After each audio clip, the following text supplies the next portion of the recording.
શું કોઈ સાસુ પોતાની એ વહુ માટે લડી શકે જેને તેણે આખી જિંદગી માત્ર દુઃખ જ આપ્યું હોય? આજે સાંભળો એક એવી હૃદયસ્પર્શી વાર્તા જે સાબિત કરે છે કે કર્મનો હિસાબ આ જ ધરતી પર થાય છે. અંત સુધી ચોક્કસ સાંભળજો, કારણ કે આ વાર્તા તમને ઘણું બધું શીખવી જશે. અરે મુન્ના, જો તો રસોડામાંથી આજે તો બહુ સરસ સુગંધ આવી રહી છે. ક્યાંક મોટા મમ્મી શીરો તો નથી બનાવી રહ્યા ને? હું નહીં જાઉં દાદી. કાલે જ મોટા મમ્મીએ મને બહુ વઢ્યો હતો. એમને બિલકુલ પસંદ નથી કે કોઈ એમના રસોડામાં જાય. નાનકડા વીરે ડરતા ડરતા કહ્યું. અરે તું ડરી છે કેમ? જઈને કહેજે કે થોડું શીરો દાદીને પણ આપી દો. મને શીરો ખાવાની બહુ ઈચ્છા થઈ છે. અને આમ પણ હું સાસુ છું તારી, મોટા મમ્મીની નહીં. વીરે જવાબ આપ્યો. કંઈ પણ કહો દાદી, હું નહીં જાઉં. બપોરે જ્યારે મારી મમ્મી આવશે ને ત્યારે હું તમને શીરો બનાવી આપીશ. અરે ઈચ્છા તો અત્યારે થઈ છે અને તું બપોરે બનાવડાવીશ? તું તારી દાદીની વાત બિલકુલ નથી માનતો. આટલું કહીને દાદી ઉદાસ થઈને બીજી તરફ મોં ફેરવીને સૂઈ ગયા. દાદીને ઉદાસ જોઈને 10 વર્ષના વીરને ગમ્યું નહીં. તે હિંમત કરીને મોટા મમ્મીના રસોડા તરફ ગયો. તેને દરવાજે ઊભેલો જોઈને મોટી વહુએ ઘૂરકીને પૂછ્યું. કેમ આવ્યો છે અહીંયા? શું જોઈએ છે તારે? મોટા મમ્મી, દાદીને શીરો ખાવાની બહુ ઈચ્છા થઈ હતી. જો તમે બનાવ્યો હોય તો થોડો આપી દો ને, એ ખુશ થઈ જશે, વીરે ગભરાતા અવાજે કહ્યું. આ સાંભળતા જ મોટી વહુ બરાડી ઉઠી. અહીંયા કોઈ શીરો નથી બન્યો. તને શરમ નથી આવતી? કાલે આટલો વઢ્યો હતો તોય મોં ઉઠાવીને ચાલ્યો આવ્યો. અને એ તારી દાદી, જેના હાથ પગ કબરમાં લટકે છે, એમને શીરો ખાવો છે? જા, જઈને કહી દે કે મારી પાસે કશું નથી. એટલી જ ઈચ્છા હોય તો તારી મમ્મી પાસે બનાવડાવીને ખાય. ચાલ, ભાગ અહીંથી. વીર ચૂપચાપ ઉદાસ થઈને પાછો આવી ગયો. પણ મોટી વહુ એટલા જોરથી બોલી હતી કે દાદીને બધું જ સંભળાઈ ગયું હતું. દાદીની આંખોમાં આંસુ આવી ગયા. દાદીને રડતા જોઈને વીર બોલ્યો. દાદી, તું રડે છે કેમ? મેં કહ્યું ને, બપોરે મમ્મી આવશે એટલે તારા માટે શીરો બનાવડાવીશ. તું ચિંતા ના કર. દાદી કાંઈ બોલી ના શક્યા. બસ વીરના માથા પર હાથ મૂકીને તેને આશીર્વાદ આપવા લાગ્યા. આજે તેમને પોતાનું ભૂતકાળ યાદ આવી રહ્યો હતો. આ એ જ દાદી હતા જે ક્યારેક વીર અને તેની મમ્મી રીનાને સખત નફરત કરતા હતા. દાદીના 2 દીકરા હતા, અમિત અને અજીત. પૈસાની કોઈ કમી નહોતી. અમિતના લગ્ન મધુ સાથે થયા હતા, જ્યારે અજીતે પોતાની મરજીથી રીના સાથે પ્રેમ લગ્ન કર્યા હતા. બસ આ જ વાત દાદીને ખટકી ગઈ હતી. તેમણે મોટી વહુ મધુને માથે બેસાડી, પણ નાની વહુ રીનાને ક્યારેય અપનાવી નહીં.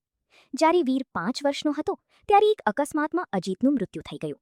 ત્યારબાદ દાદી અને મોટી વહુએ રીનાને ઘરની નોકરાણી જ બનાવી દીધી. કંટાળીને રીનાએ પોતાના સ્વાભિમાન માટે એક સ્કૂલમાં નોકરી શરૂ કરી. મોટો હોબાળો થયો, પણ રીના ઝૂકી નહીં. છેવટે તેને ઘરના પાછળના હિસ્સામાં 2 ઓરડા આપી દેવાયા. છતાં દાદી અને મોટી વહુ તેને હેરાન કરવાની કોઈ તક છોડતા નહોતા. પણ કહેવાય છે ને કે સમય બળવાન છે અને કર્મોનું ફળ અહીં જ ભોગવવું પડે છે. એક દિવસ સીડી ઉતરતી વખતે દાદીનો પગ લપસી ગયો. ત્યારબાદ તેઓ ક્યારેય પોતાના પગ પર ઊભા ના રહી શક્યા. આજે પણ તેઓ લાકડીના ટેકે જ ચાલે છે. મોટી વહુએ 2 દિવસ તો જેમ તેમ સેવા કરી, પણ ત્રીજા દિવસે દાદીને નાની વહુ રીના પાસે એવું કહીને છોડી દીધા કે આ પણ આ ઘરની વહુ છે તો સાસુની સેવા કરવાની એની પણ ફરજ છે. ત્યારથી દાદી રીના અને વીર પાસે જ છે.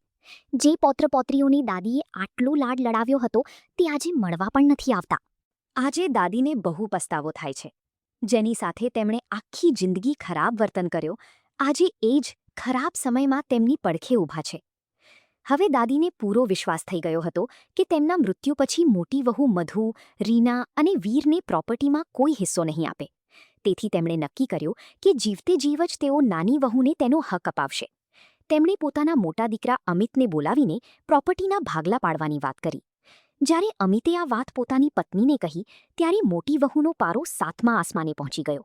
તે સીધી દાદી પાસે દોડી આવી અને જોરથી બોલી. બા, આ શું તમાશો છે? તમને અમારા પર વિશ્વાસ નથી કે શું, જે અત્યારથી પ્રોપર્ટીના ભાગલા પાડવા બેઠા છો? દાદીએ શાંતિથી પણ મક્કમ અવાજે કહ્યું. અરે વહુ, હું કોણ હોઉં તારા પર વિશ્વાસ ના કરવાવાળી? મને મારા દીકરા પર વિશ્વાસ નથી કે મારા મર્યા પછી તે તેના નાના ભાઈનો હિસ્સો તેની પત્ની અને દીકરાને આપશે. મેં તારા માટે તો કંઈ કહ્યું જ નથી ને? મોટી વહુ તાડુકી. અરે, તો તમારો મોટો દીકરો મારો પતિ પણ છે. એના માટે શું હું કાંઈ જ ના બોલું? સારું, પણ હું પણ તો તારા એ જ પતિની માં છું જેની સેવા તારાથી ના થઈ શકી. દાદીએ સણસણતો જવાબ આપ્યો. તે જ તો મને નાની વહુ પાસે એવું કહીને મોકલી હતી ને કે એ પણ વહુ છે, તેણે પણ સાસુની સેવા કરવી જોઈએ. તો સાંભળ વહુ, જ્યારે જવાબદારી બંનેની છે તો ફળ પણ બંનેને જ મળવું જોઈએ. દાદીએ વધુ કડકાઈથી કહ્યું.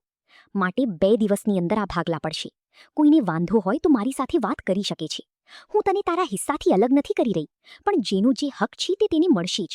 બસ આ મારો આખરી ફેસલો છે. મિલકત મારી છે તો નિર્ણય પણ મારો જ રહેશે. સમજી ગઈ કે હજી સમજાવું?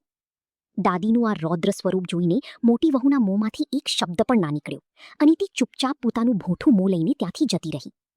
ખરેખર હક માંગવા આવનારા લોકો ઘણીવાર ભૂલી જાય છે કે હક ત્યાં જ મળે છે જ્યાં તમે તમારી જવાબદારી નિભાવી હોય.